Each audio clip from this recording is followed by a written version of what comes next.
Hi guys, these are all of the books that I read this month, and I actually fell into a little reading slump this month due to one of these books, which you will see in a minute. I didn't really have like a very good reading month.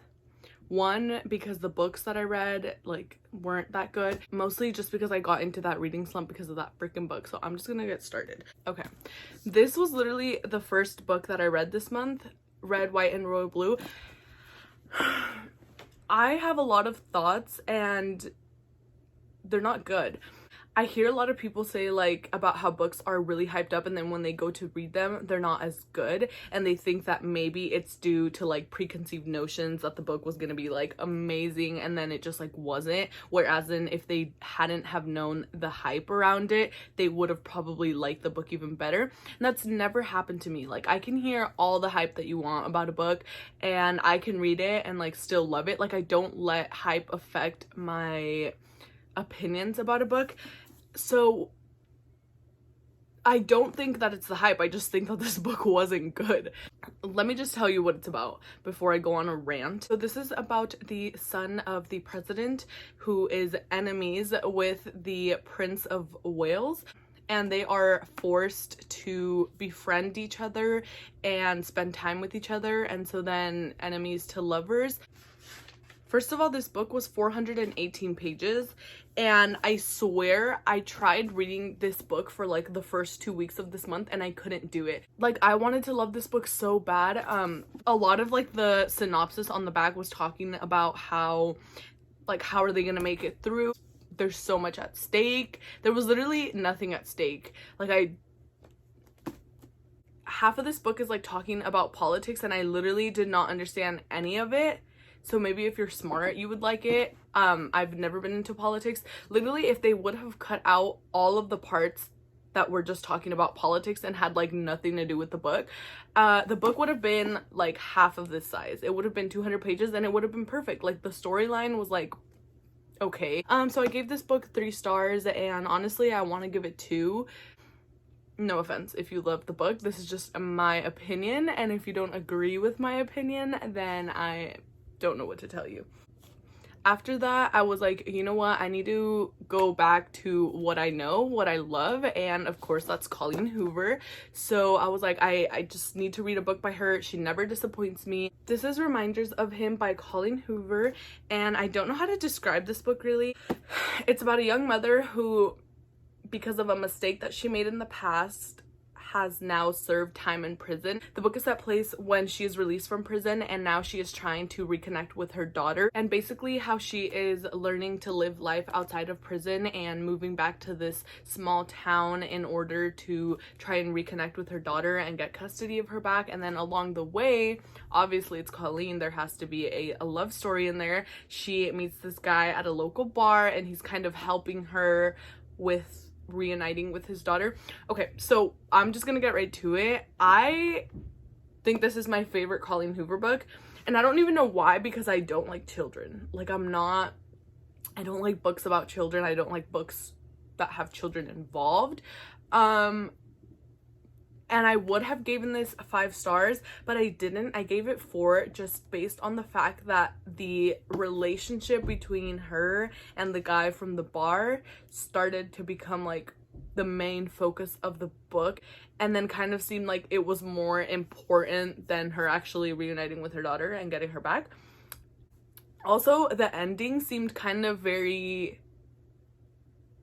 If you've read it, you know what I'm talking about, but it was like this whole thing was happening, like all of these issues and all of these problems for in the end, like it to just end like that, and you're just like, how? It was just very unrealistic to me. I feel like that's why I also gave it a 4 out of 5 instead of a 5, but I definitely do think it's my favorite Colleen Hoover book. After that book, that one was a little harsh, so I decided to finish the Summer I Turned Pretty series, and this is the last book in the trilogy, and this one is We'll Always Have Summer by Jenny Han. This book is definitely my favorite book in the trilogy, and overall I rate the trilogy 5 stars. I can't really tell you what this book is about because if you haven't read the first 2, then it's just gonna spoil it. But basically it's just a really cute summer read, but the trilogy as a whole is 5 stars to me. I was surprised that I liked it, to be honest, and that I liked it that much enough to give it a 5 stars. But I don't know, these characters just made their way into my heart, and I think that's why. So I really enjoyed reading this. After that, I read Atomic Habits. As you can see, I really liked it. I gave this book a 5 stars, and this is the first 5-star of the month. When I first read this book, I was like, oh, like, yeah, it's 5 stars. It was really good, but like, obviously, like, any advice or any self-help book is probably really good. Like, how hard is it to give bad advice?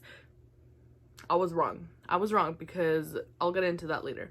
But this book was so amazing. I can't even begin to describe like what this book is about because there's just so much that goes into it. And self-help books I actually do highlight just because I feel like that's the point of a self-help book.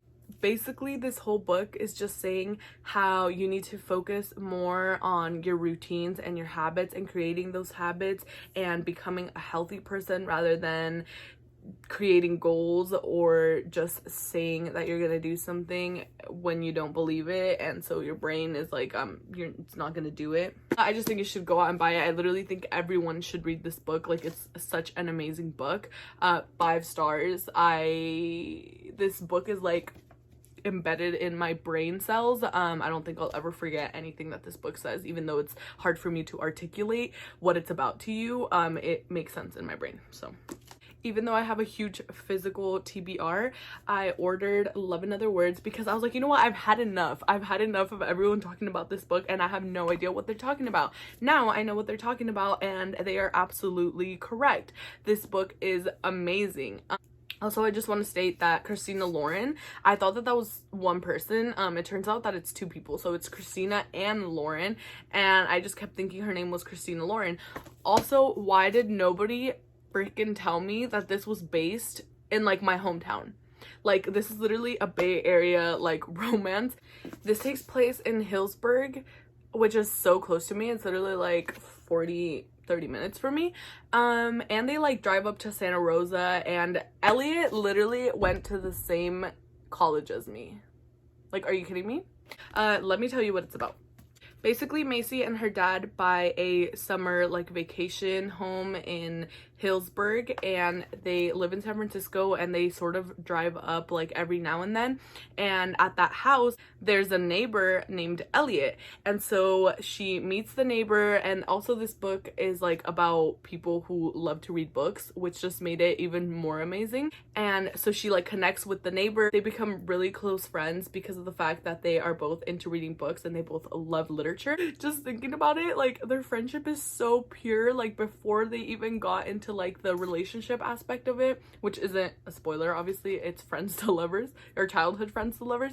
But basically, yeah, it's just a timeline of how their friendship blossom and how it changes every time that she comes back to this vacation home. Basically, there's this big falling out, and then later she ends up running into him.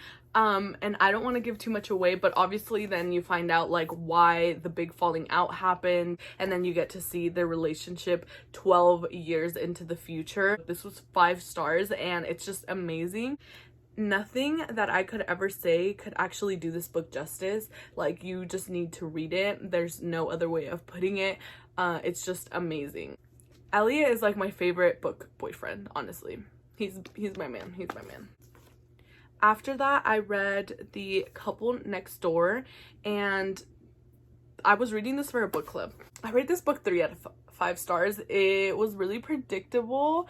Like, you kind of knew from the beginning who it was, and then there was kind of like a little plot twist at the end to be like, like, got you, but really it didn't get me. It didn't get me.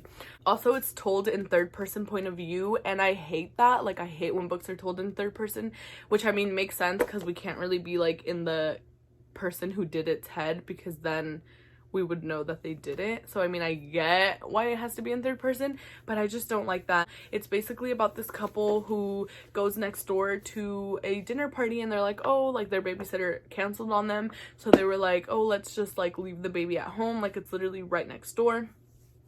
We can just leave the baby monitor on. And it wasn't even a party, like they just went to have dinner at the neighbor's house. They get back to the house, the baby's gone. Basically the baby's missing, and then the whole book they're trying to figure out what happened to the goddamn baby. It just wasn't that good to me. Like, I don't know, 3 stars. Moving on. I want to move on. So I read Make Your Bed by a US Navy retired William H. McRaven. Little things that can change your life and maybe the world. I promise you there's nothing in this book that will change your life or change your... This book is so short too. It's literally...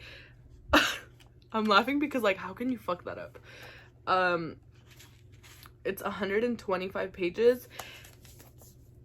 It was just so boring. Like, I was falling asleep. I was like, I literally don't want to read this anymore. I was like, but I already started it, so I have to finish it. And like, it's 125 pages. Like just finish it, you know? I was like, just finish it. And I did, and I regret it. I give it a 2 stars. Like, I would give it a 1 star, but I feel kind of bad, and I think it's just because I didn't relate to it, which is why I think that I thought it was bad, because I'm not a Navy SEAL and I'm not into anything like that. Like, basically he was just saying, don't give up, follow your dreams, live, laugh, love. Those are the vibes it gave me, but I don't want to talk about it anymore. So again, thank you guys so much for watching. I'm literally never peinada. I'm sorry. I hate filming outros. I literally hate it. Bye.